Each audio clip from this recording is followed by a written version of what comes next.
Bismillahirrahmanirrahim. Bismillahirrahmanirrahim. Assalamualaikum warahmatullahi wabarakatuh. Alhamdulillahi rabbil alamin. Alhamdulillahi hamdan katsiran thayyiban mubarakan fihi kama yuhibbu rabbuna wa yarda, wa ashhadu an la ilaha illallah wahdahu la syarika lah, wa ashhadu anna Muhammadan abduhu wa rasuluh sallallahu alaihi wa ala alihi wa ashabihi wa man tabi'ahum bi ihsanin ila yaumiddin wa sallama tasliman katsiran, amma ba'd. Hadirin dan hadirat, muslimin dan muslimat rahimani wa rahimakumullah. Kita panjatkan puja dan puji syukur atas kehadiran Allah tabaraka wa taala yang dengan limpahan rahmat Allah, limpahan taufik dari Allah subhanahu wa taala, kita masih dimudahkan untuk bisa bermajelis melanjutkan kajian tafsir Al-Quran yang insyaallah malam hari ini kita masih dalam pembahasan tafsir surat Al-Lail, dan ini bagian yang ketiga. Dengan izin Allah, malam hari ini kita akan bahas lanjutannya ayat yang ke-12 insyaallah sampai akhir surat, yaitu sampai ayat yang ke-21. Kembali tidak lupa salawat dan salam semoga senantiasa Allah curahkan kepada panutan kita Nabi besar Muhammad sallallahu alaihi wa ala alihi wasallam, juga segenap keluarga, para sahabat, para pengikut yang senantiasa istiqomah untuk mengamalkan sunnah yang diwariskan oleh Nabi sallallahu alaihi wasallam hingga akhir zaman, dan semoga kita mendapatkan syafaat nantinya ketika sudah menghadap Allah subhanahu wa ta'ala.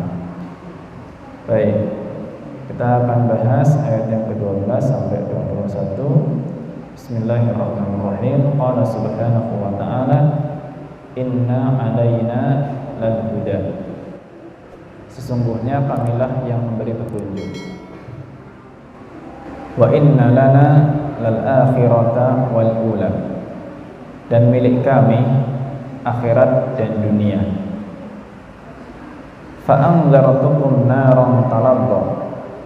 Maka aku peringatkan kepada kalian dengan adanya api yang menyala-nyala, neraka yang menyala. La yaslaha illal ashqa. Tidak masuk ke dalam neraka itu kecuali orang-orang yang menderita. Alladzi kadzdzaba wa tawalla, yaitu orang yang mendustakan dan berpaling. Maknanya mendustakan Nabi sallallahu alaihi wasallam, berpaling, tidak mau menerima dakwah dan tidak mau beriman kepada Allah subhanahu wa ta'ala.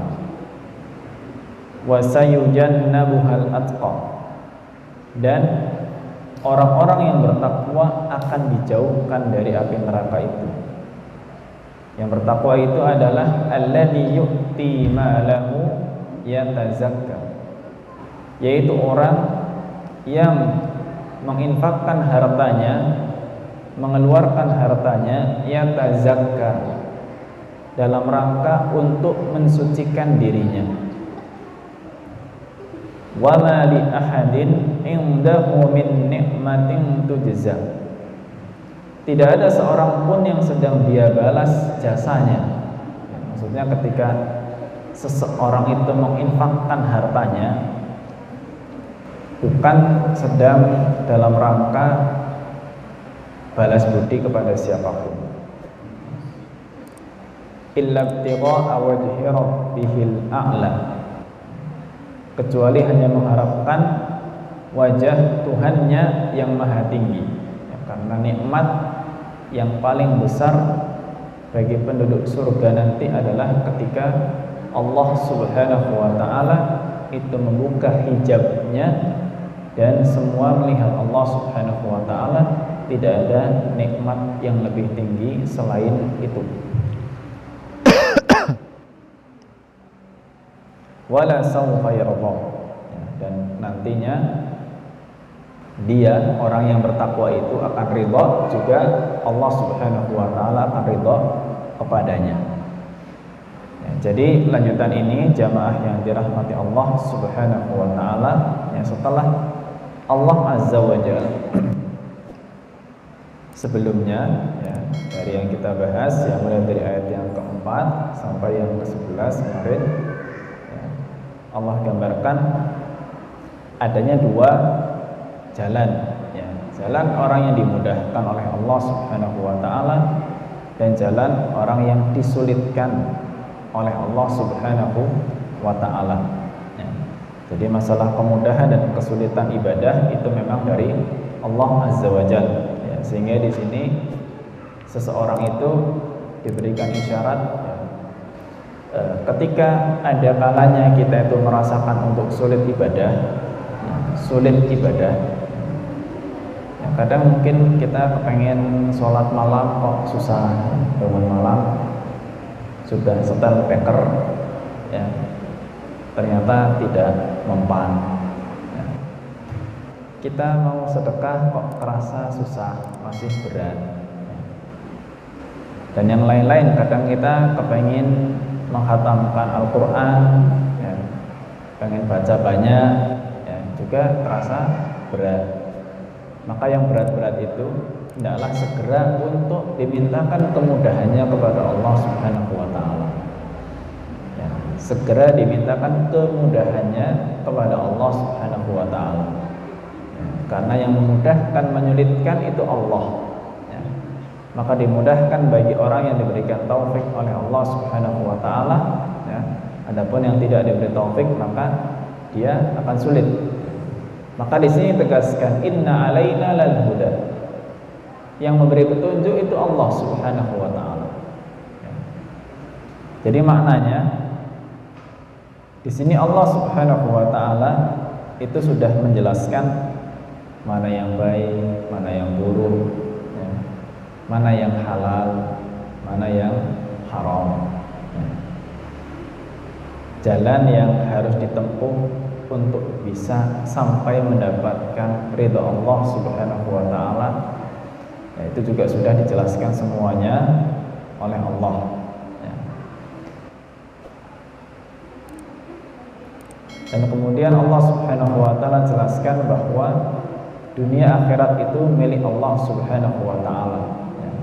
Maka kita diperingatkan agar kita takut terhadap siksa Allah Subhanahu wa taala, dan kita juga diperintahkan untuk menjadi orang yang bertakwa, yang senantiasa menginfakkan harta, tapi bukan dalam rangka mengharapkan pujian, bukan dalam rangka mengharapkan sanjungan dari orang. Kita berinfak tujuannya apa? Ya tazakka, untuk mensucikan diri. Jadi zakat, mengeluarkan harta zakat, itu sebetulnya tujuannya itu untuk mensucikan diri. Ketika Allah Subhanahu wa taala perintahkan, khudh min amwalihim shadaqatan tutahhiruhum wa tuzakkihim biha. Dalam surat At-Taubah Allah perintahkan, ambillah sebagian dari harta mereka, orang-orang yang kaya itu, sebagai bentuk sedekah yang mensucikan mereka. Tutahhiruhum, mensucikan mereka. Wa tuzakkihim biha, dan membersihkan, mensucikan mereka. Jadi tujuan dari seorang itu berzakat, mengeluarkan hartanya, sebetulnya itu untuk mensucikan diri, bukan dalam rangka Ya memang sebagian mengatakan mensucikan harta, karena memang dalam harta kita itu tidak semuanya milik kita. Kita harus berikan kepada yang berhak. Sebagian itu titipan Allah Subhanahu wa taala.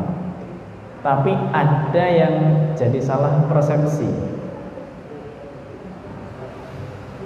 Ada yang jadi salah persepsi dengan mengatakan mensucikan harta, ya, seolah-olah bahwa harta yang di situ bercampur antara yang halal dengan yang haram, ketika dikeluarkan zakatnya, akhirnya semuanya jadi halal. Enggak seperti itu, ya, tidak seperti itu. Ya, ada sebagian salah persepsi, ya. Contoh, jadi ada orang, mohon maaf, saya tidak menyebutkan jenis pekerjaannya, tapi yang jelas pekerjaannya itu haram. Hanya mungkin bagi masyarakat secara umum dari kulturnya dipandang halal, tapi secara syar'i itu haram. Ya, secara syar'i itu haram. Karena kadang antara syar'i dengan yang kultur itu berbeda. Ya. Kadang dari kulturnya mengatakan halal, tapi sebetulnya secara syar'i haram. Pekerjaannya haram. Ya. Berkutat dengan masalah riba dan lain sebagainya.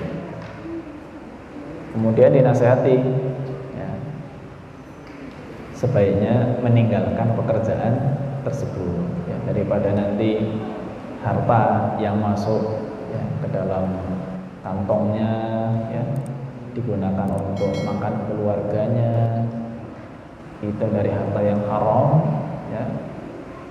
Lebih baik tinggalkan pekerjaannya. Dan siapapun yang meninggalkan sesuatu karena Allah Subhanahu wa ta'ala, pasti Allah gantikan yang lebih baik, pasti, ya. Setiap orang yang meninggalkan sesuatu yang haram lillahi ta'ala, Allah gantikan dengan yang lebih baik. Yakin seperti itu, ya. Jawabannya, ketika dinasihati untuk meninggalkan pekerjaan yang haram, mengatakan gampang. Kalau nanti uangnya sudah terkumpul banyak, kan tinggal dizakati, ya. Kan dengan dizakati kan harta itu menjadi suci. Seolah-olah persepsinya sucinya harta itu jadi halal. Enggak, tidak. Haram tetap haram, ya. Haram tetap haram. Karena sebetulnya ketika Allah Subhanahu wa ta'ala berfirman, shadaqatan tutahhiruhum wa tuzakkihim, itu kalau kita artikan sedekah itu, zakat sedekah itu membersihkan mereka, langsung. Allah nggak menyebutkan harta mereka, tidak, tapi membersihkan mereka, ya. Mensucikan mereka, jiwanya yang dibersihkan oleh Allah Subhanahu wa ta'ala, ya. Dibersihkan dari apa? Keserakahan, ketamakan, ya. Sehingga, ya, seseorang itu tidak begitu cinta dengan harta duniawinya, ya. Jadi itulah tujuan orang untuk atau dalam mengeluarkan hartanya di jalan Allah Subhanahu wa ta'ala. Dan ayat ini sebetulnya itu menceritakan, jadi ayat yang ke-18, alladzi yu'ti malahu wa yatazakka, orang yang memberi, orang bertakwa itu yang memberi hartanya di jalan Allah untuk mensucikan diri. Kemudian disebutkan wa ma li ahadin indahu min nikmatin tujza, dia tidak sedang balas budi kepada orang lain, ya, illa ibtigha'a wajhi rabbihil a'la, ya, kecuali hanya mengharapkan wajah Allah Subhanahu wa ta'ala, dan niscaya nantinya akan ridho puas, ya, dengan semua yang Allah Subhanahu wa ta'ala beri. Jadi ayat 18, 19, 20, 21 ini bahkan sebagian ahli tafsir, ya, kalau tidak kita katakan mayoritas, ya, di sini Imam Ibnu Katsir mengatakan wa qad dzakara ghairu wahidin minal mufassirina anna hadhil ayat nazalat fi Abi Bakrin radhiyallahu anhu. Jadi banyak di antara ahli tafsir mengatakan bahwa ayat-ayat ini ya, itu turun ya, atau beberapa ayat terakhir ini itu turun tentang Abu Bakar As-Siddiq radhiyallahu anhu. Ya, sebelumnya juga kita pernah bahas ya, tentang Abu Bakar As-Siddiq radhiyallahu anhu. Tentang Abu Bakar As-Siddiq radhiyallahu anhu, hatta inna ba'dahum haqqal ijma' minal mufassirin ala dzalik. Bahkan sebagian mengatakan adanya kesepakatan ahli tafsir ya tentang kisah Abu Bakar As-Siddiq radhiyallahu anhu. Ya, jadi di sini Abu Bakar As-Siddiq itu kan dikenal orang yang senang membebaskan budak dulunya, ya, sebagaimana pernah kita bahas. Jadi orang-orang itu heran ya, kenapa kok Abu Bakar itu senang sekali bebaskan budak? Apa sih jasanya budak itu sampai harus dibebas-bebaskan? Maka Allah tegaskan, Abu Bakar itu ya, bersedekah, bebaskan budak, tidak sedang dalam rangka balas budi, enggak. Murni ketika mengeluarkan harta sebanyak itu untuk membebaskan budak, mengharapkan ridha Allah Subhanahu wa taala. Tapi untuk kita jamaah yang dirahmati Allah ya, bukan berarti balas budi itu enggak penting. Balas budi itu disyariatkan ya. Ini hanya menjelaskan bahwa Abu Bakar saat itu ketika sedekah tidak sedang dalam rangka balas budi, tidak ada sedang membalas budi siapapun. Adapun kalau kita bicara tentang balas budi, itu memang disyariatkan karena Nabi alaihi salatu wasallam bersabda, man sana'a ilaikum ma'rufan fakafi'uh. Siapapun orangnya yang berbuat baik kepadamu, maka balaslah ya, balaslah kebaikannya ya. Jadi itu caranya berinteraksi dengan sesama manusia, balas budi ya. Ikhlas itu urusan hamba dengan Allah Subhanahu wa taala ya. Hanya kadang ya, mohon maaf, ketika ada pekerjaan ya, kita butuh bantuan orang ngapain, misalkan beres-beres rumah, renovasi dan sebagainya ya, itu sudah menjadi keharusan bagi kita untuk membalas budi mereka, sekalipun mungkin asalnya mereka itu ada yang bantu sifatnya sukarela, tidak mengharapkan upah. Beda dengan misalkan pekerja itu memang mengharapkan upah, harus dikasih upahnya, wajib ya, karena ada akad kerja di situ. Kalau ada yang bantu kita sukarela ya tetap dari kita itu ada inisiatif untuk balas budi ya, ada inisiatif untuk balas budi. Itu ditekankan oleh Nabi Shallallahu Alaihi Wasallam ya. Maka balas budi itu pun satu bagian dari ibadah ya, satu bagian dari ibadah. Jangan sudah ditolong ya, kita nggak balas budi. Terkait dia nanti mau terima apa enggak itu urusan lain ya, kadang dikasih, oh nggak usah saya nggak mengharapkan, dia sudah nggak ada masalah ya.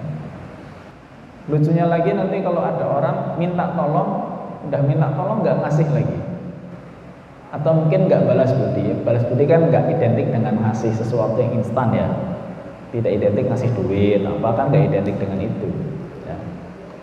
Tapi sudah minta tolong menuntut ikhlas ya, tolongin saya ya, tapi ikhlas ya. Ikhlas itu urusan dia dengan Allah Subhanahu wa taala ya. Urusan kita dengan dia itu balas budi ya. Urusan kita dengan dia balas budi. Ikhlas biarkan dia dengan Allah Azza wa Jalla. Baik, itu sekelumit gambaran tadi dari surat Al-Lail bagian terakhir, surat ayat yang ke-12 sampai ayat ke-21.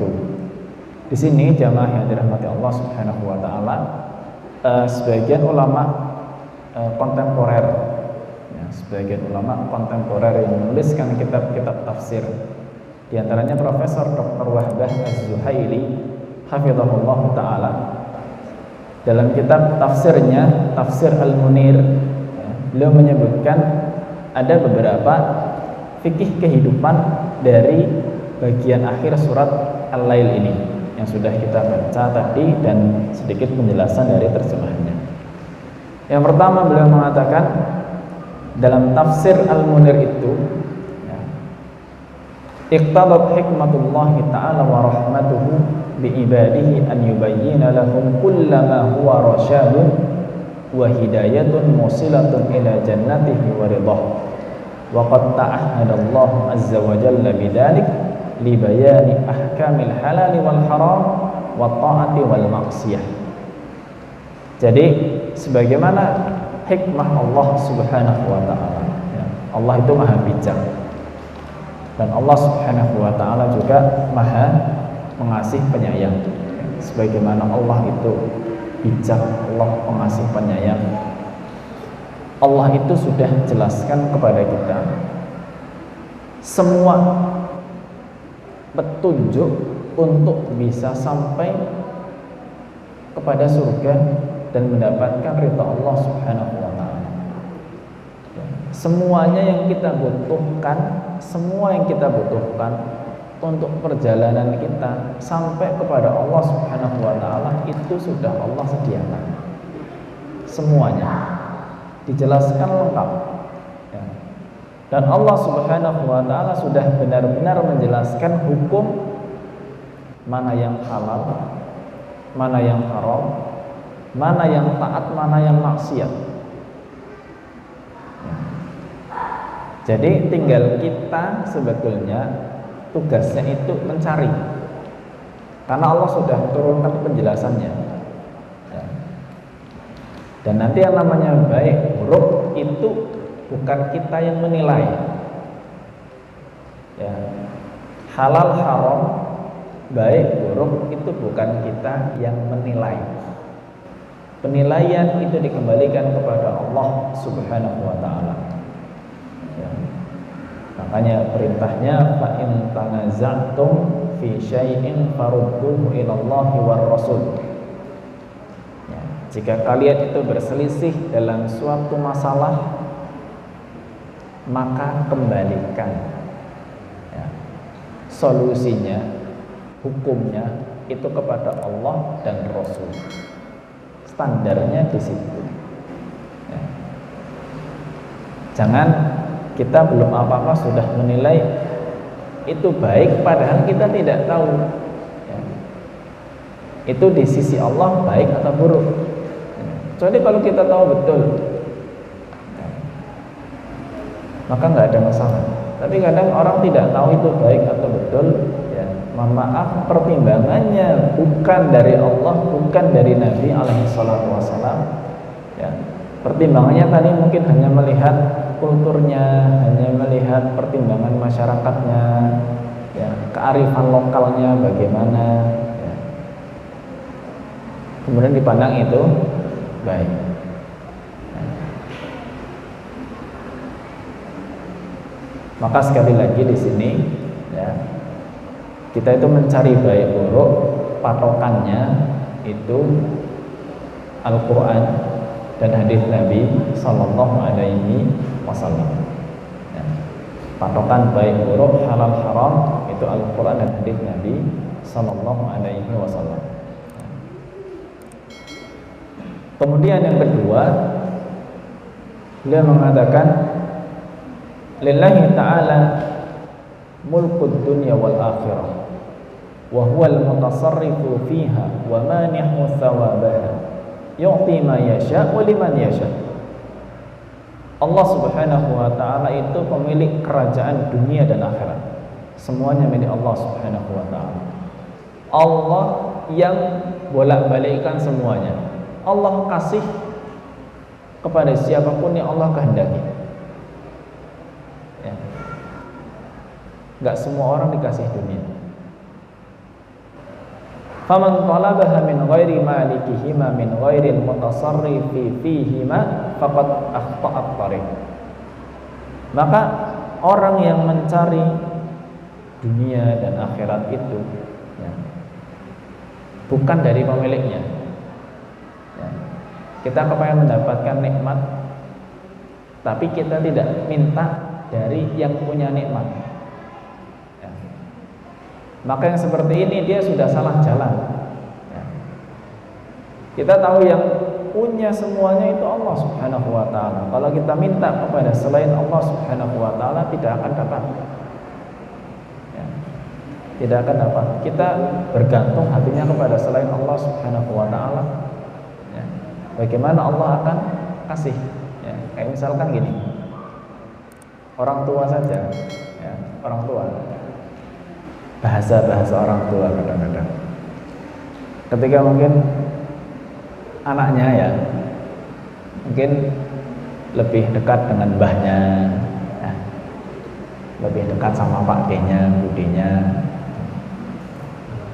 Kemudian dia sering kalau minta apa-apa itu kepada mbahnya, ya, kepada pak D, budenya, gitu ya.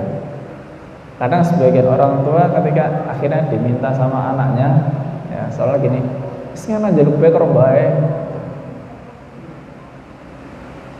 Ya karena memang ketergantungannya sudah kepada selain orang tuanya, ya, kepada selain orang tuanya.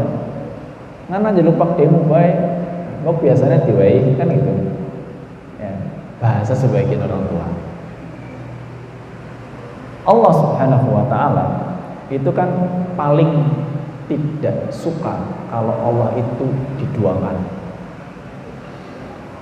Sampai hati kita bergantung kepada selain Allah Subhanahu wa ta'ala, ya Allah juga tidak akan kasih. Maka semua yang kita butuhkan, ya sebelum kita mencari wasilahnya, mencari perantaranya, ya, itu yang kita minta terlebih dahulu adalah Allah Subhanahu wa ta'ala. Baru nanti kita cari cara, kita cari wasilah, perantara untuk mendapatkan apa yang kita butuhkan. Orang butuh uang, ya, butuh uang, banyak kebutuhan, sakit, keluarga sakit, biaya banyak, ya, musibah ini dan itu. Kalau belum apa-apa sudah mikir kita cari pinjaman kemana ya, minta donasi kemana ya, misalnya. Belum berdoa kepada Allah Subhanahu wa ta'ala, belum minta jalan yang enak untuk mendapatkan bantuan itu bagaimana, ya, itu bisa kita mendapatkan kesulitan, nggak mudah untuk mendapatkan seperti itu. Ya, tapi mintalah dulu kepada Allah Subhanahu wa ta'ala. Ya, minta kepada Allah Subhanahu wa ta'ala. Ya, sederhana kita sekedar minta kemudahan. Contoh ya, salah satu doa minta kemudahan itu kan yang mungkin sedikit pernah kita dengar, Rabbi shrah li sadri wa yassir li amri. Ya, ya Allah, lapangkanlah dadaku dan mudahkanlah urusanku. Minta dimudahkan urusannya dari Allah Subhanahu wa ta'ala. Baru kita mikir, ya, kita minta kepada Allah, dilapangkan hatinya ketika sedang susah. Karena ketika lagi susah tuh rata-rata hatinya sempit, ya, hatinya sempit. Dilapangkan dulu hatinya, kemudian wa yassir li amri, mudahkan urusan saya. Ya, itu kan sebetulnya doanya Nabi Musa alaihissalam ketika diperintah untuk ketemu Firaun. Ya. Minta kemudahan baru kita mikir, ya, cari kemana, insya Allah setelah itu mudah, insya Allah ketemu jalannya, ya. Tapi kalau belum minta kepada Allah Subhanahu wa ta'ala, ya bagaimana akan dibantu, ya, ibaratnya minta kepada Allah sebelum silahkan cari aja yang lain, ya. Maka semuanya dikembalikan dulu kepada Allah Azza wa Jalla. Dan kita cari wasilahnya. Tentu wasilah yang paling utama adalah kita taat dulu sama Allah, ya. Jangan kita minta saja, enggak, minta habis itu wasilah terbesarnya ya kita taat kepada Allah, ya. untuk bisa semakin diberi oleh Allah Subhanahu wa taala, itu kita taat dulu kepada Allah. Ya. Dan nggak perlu kita itu pakai nadar-nadar segala. Ya. Kadang orang itu karena saking inginnya mendapatkan cita-citanya itu bernadar. Ya. Jadi kalau saya nanti dapat ini, kalau saya nanti dapat itu, kalau saya bisa sembuh, ya, dan lain sebagainya, saya nanti akan beribadah ini dan itu. Terus, nah kalau bahasa Jawanya ujar-ujare, kalau sudah nadar baru dikabulkan sama Allah. Enggak. Tidak. Ya. Karena Nabi SAW mengatakan, innahu la yughni 'anil qadar. Nadar itu tidak merubah takdir sama sekali. Ya. Wala yustakhraju min bakhil. Ya. Wala yustakhraju illa min bakhil. Atau kama qala alaihi salatu wassalam. Dan nadar itu hanya nadar yang seperti tadi modelnya, itu hanya dilakukan oleh orang yang bakhil saja.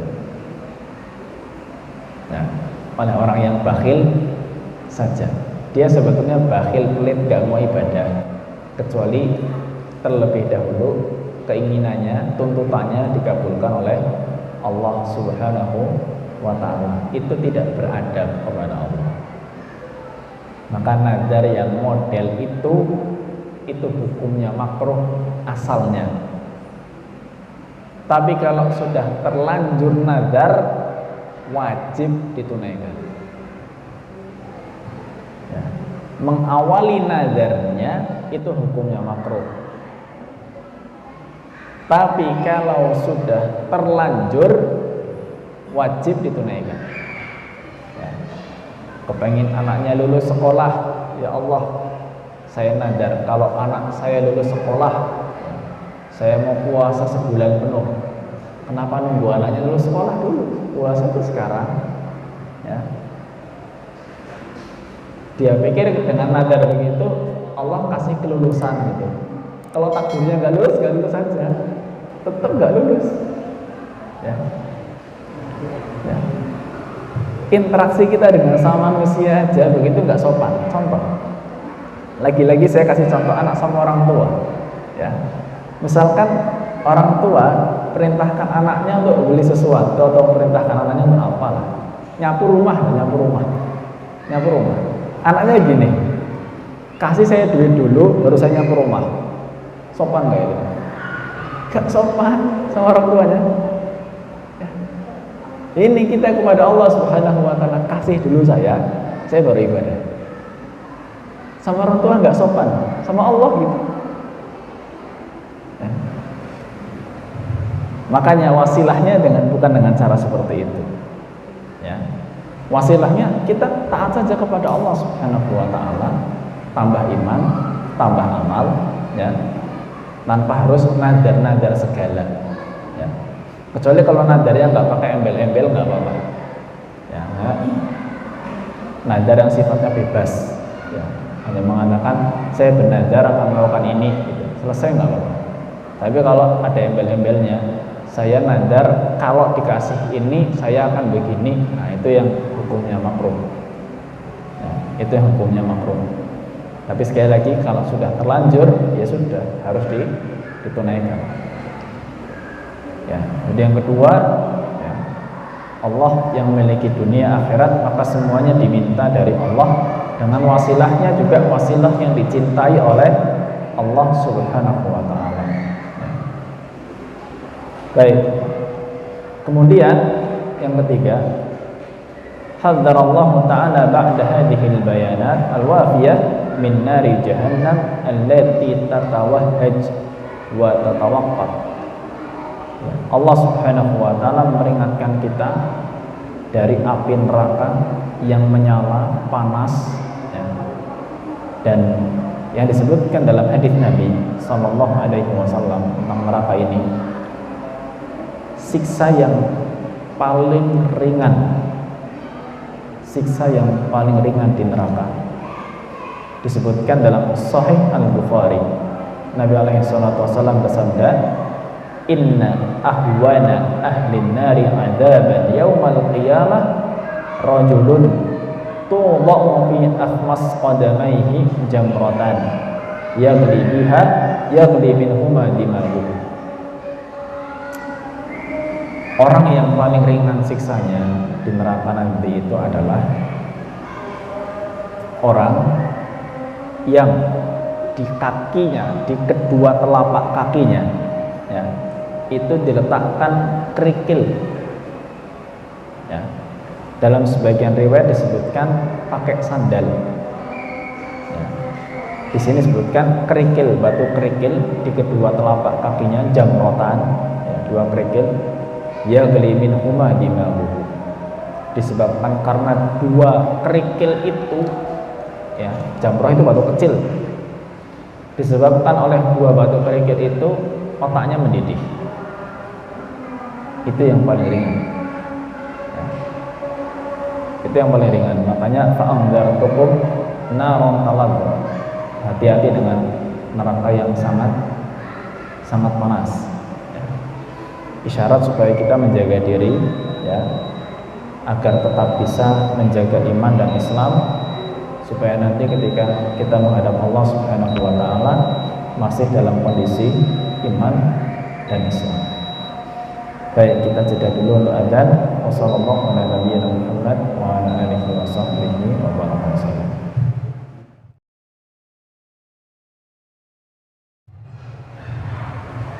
Bismillah walhamdulillah wassalatu wassalamu ala Rasulillah wa ala alihi wa ashabihi wa man walah.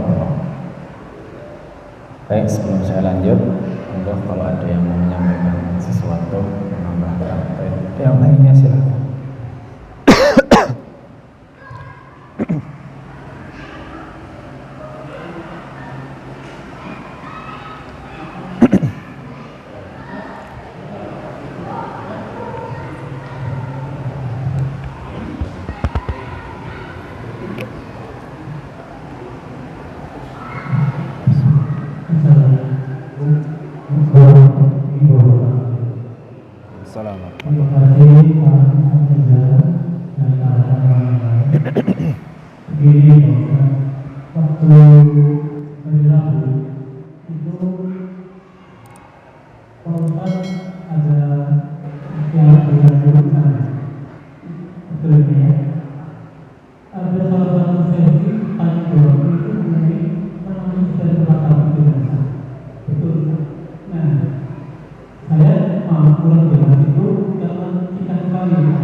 Sesi tanya jawab di radio, ya. Meratap, ya, tadi sebenarnya sudah disinggung ketika bertanya beda antara meratap dengan menangis. Ya, beda antara meratap dengan menangis. Ya, memang kalau di radio mungkin karena jawaban saya kadang agak cepat gitu ya. Nah, pertanyaannya banyak. Menangis boleh, meratap tidak boleh. Kalau menangis itu kan hanya air mata saja yang keluar. Itu manusiawi. Nabi alaihi salatu wassalam ketika putranya meninggal, Ibrahim ketika masih kecil, beliau menangis. Ya. Sehingga beliau mengatakan innallaha la yu'adzibu bidam'il ain wala bi husnil qalb.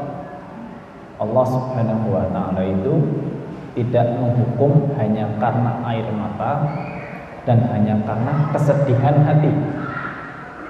Jadi nangis karena sedih itu wajar, sesuatu yang dimaklumi oleh Allah Subhanahu wa taala karena Allah Maha tahu tabiat makhluknya kita manusia seperti apa.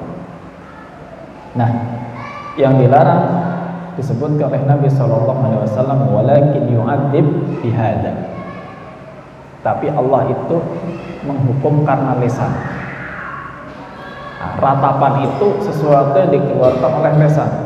Contoh ya, kadang gini, orang nangis tapi tambah lisannya. Contoh gini, kenapa sih kok meninggalnya terlalu cepat? Kenapa gini, kenapa begitu, gitu ya? Padahal kita punya cita-cita gini-gini gitu. Ya, kadang orang seperti itu yang tidak bisa mengendalikan dirinya, dia keluarkan isi hatinya seperti itu. Ya. Oh, kamu ini padahal anak satu-satunya dan sebagainya, terus gitu. Atau mungkin ketika orang tuanya, gimana nasib saya nanti Pak? Itu namanya ratapan itu seperti itu. Ya. Menunjukkan sikap tidak menerima apa yang sudah Allah Subhanahu wa taala takdirkan, dan menunjukkan ketidakyakinan dia bahwa Allah takdirkan sesuatu yang baik setelah itu. Ya, akhirnya itulah yang menjadikan orang itu stres, depresi dan sebagainya. Ketika akhirnya tidak mendapatkan kekuatan hati, karena orang itu buat move on, bangkit dari kesedihan itu ada yang lama. Kenapa? Karena faktor-faktor tadi, memikirkan hal-hal yang cenderung negatif. Ya. Kalau cuma sekedar memikirkan itu agak mending. Yang agak parah ketika dikeluarkan di lesannya. Ya. Itu yang nggak diperbolehkan. Ya. Kalau cuma sekedar nangis silahkan. Ya. Bersedih boleh, cuma sedih pun ada batasannya. Tidak boleh lewat dari 3 hari. Habis 3 hari sudah move on lagi. Yang boleh sedih lama itu hanya seorang istri yang ditinggal mati suaminya. Itu Allah bolehkan sedih 4 bulan 10 hari. Ya. 4 bulan 10 hari silahkan sedih. Ya. Itu pun kayaknya udah nggak banyak yang kayak gitu. Nggak ngerti, malah banyak wanita nggak ngerti hukumnya bagaimana ketika suaminya meninggal dunia, dia punya masa ihdad, masa berkabung 4 bulan 10 hari. Jangan bepergian keluar kota jauh, jangan meninggalkan rumah yang dulu ditinggali sama suaminya, jangan pindah rumah dulu kalau seandainya nggak darurat dan sebagainya. Ada hukumnya sendiri lah, itu fikih. Ya. Hukum tentang iddatul wafah, masa iddah bagi wanita yang ditinggal mati suaminya, ada hukum-hukumnya tersendiri. Ya, nggak ngerti, malah udah gitu selang berapa hari keluar rumah udah dandan lagi gitu ya, sudah cari calon lagi. Nanti cari calonnya kalau 14-10 harinya udah lewat. Baik, itu kaitan dengan perbedaan antara menangis dan meratap. Ya. Kesimpulannya menangis boleh, meratap tidak boleh. Ya. Nah, saat itu sebenarnya pertanyaan di radio itu kan masalah apakah benar kalau keluarga meratapi mayit, mayitnya disiksa. Itu pertanyaannya. Ya. Kalau meratapnya memang nggak boleh. Orang yang meratap itu bisa mendapatkan ancaman hukuman Allah. tapi yang diratapi mayitnya, karena disebutkan dalam hadis ya, al mayyitu yu'adzabu bi bukai ahlihi alaihi. Mayit itu tersiksa dengan ratapan keluarga atas dirinya. Hadisnya sahih, bahkan sebagian diriwayatkan dalam Sahih Bukhari. Nah, itu yang kemudian satu saya jelaskan ya.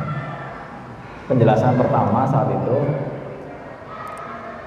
para ulama ya memang kalau kita pikir kan nggak adil ya, yang meratap keluarganya kok yang disiksa mayitnya, kan nggak adil lah. Yang dosa keluarganya kok yang disiksa mayitnya ya. Yang dilarang meratap keluarganya, mayitnya nggak ngapa-ngapain kok ikut disiksa tuh gimana? Maka ulama kasih penjelasan, banyak penjelasan, banyak poin. Waktu itu saya sampaikan setidaknya poin yang masyhur itu dua. Apa makna dari hadis tersebut? Ya. Pertama, maknanya mayit itu disiksa karena ratapan keluarganya. Satu, jika mayit itu berwasiat untuk diratapi. Itu budaya orang dulu, jahiliyah. Ya, jadi sebelum mati itu wasiat dulu untuk diratapi. Ratapi itu kan, jadi orang itu apa ya, suka menyebut-nyebut jasa-jasa terus sampai nanti seolah-olah mengulang duka gitu. Ingat dulu ini orangnya seperti ini, orangnya baik, kita sudah kehilangan dan seterusnya. Akhirnya menimbulkan kesedihan lagi gitu. Ya, jadi ingin terus dikenang tapi akhirnya menambah kesedihan. Jadi kalau mayitnya berwasiat untuk diratapi. Nah, kedua, penafsiran kedua dari hadis itu adalah makna daripada tersiksanya mayit itu. Ya, tersiksa itu enggak selamanya dihukum Allah. Makna tersiksa itu tidak selamanya bermakna dihukum sama Allah, enggak. Karena contoh dalam hadis lain dikatakan, contoh ya hadis lain mengatakan as-safaru qit'atun minal adzab. Safar, bepergian jauh, itu potongan daripada azab. Potongan daripada azab. Saya nanya, apakah safar itu haram? Tidak, tergantung tujuannya. Ya. Kalau tujuannya halal, halal. Cuma kenapa dikatakan safar itu potongan azab? Karena adab di sini maknanya kondisi yang tidak membuat musafir itu nyaman. Safar kan capek, ya kan? Kita harus berbekal, perjalanan jauh, ya, dan lain sebagainya lah. Hingga akhirnya banyak keringanan ini itu. Kenapa? Karena itu kondisi yang menyulitkan dari kita. Safar itu sama mukim kan berbeda. Kita di rumah kan enak, tapi tengah jalan kan banyak gak enaknya. Ya, kadang naik mobil mabok, itu kan harus keluar duit, biaya dan sebagainya. Nah, makna adab dalam hadis itu, hadis safar tadi, itu kondisi tidak nyaman. Makanya dikatakan safar itu sebuah potongan kondisi di mana seorang hamba merasakan ketidaknyamanan dalam hidup. Bukan berarti disiksa Allah. Ya, bukan berarti kalau safar dosa nanti masuk neraka gitu kan, enggak. Nah, makna adab dalam hadis safar itu yang berarti tidak nyaman, itu yang digunakan untuk menafsirkan kata adab, siksaan yang ada dalam hadis ratapan. Maknanya mayit itu tidak nyaman dengan ratapan keluarganya. Ya, tidak nyaman dengan ratapan keluarganya. Bagaimana proses tidak nyamannya, Allah a'lam bishawab ya. Karena ya sedikit saja qarinah ya, apa ya, maksudnya keterangan tambahan bahwa mayit itu masih diberikan kesempatan oleh Allah Subhanahu wa taala untuk mendengar. Ya. Bukankah mayit itu ketika diletakkan di kuburnya, dia masih bisa mendengar jejak langkah kaki orang-orang yang mengantar.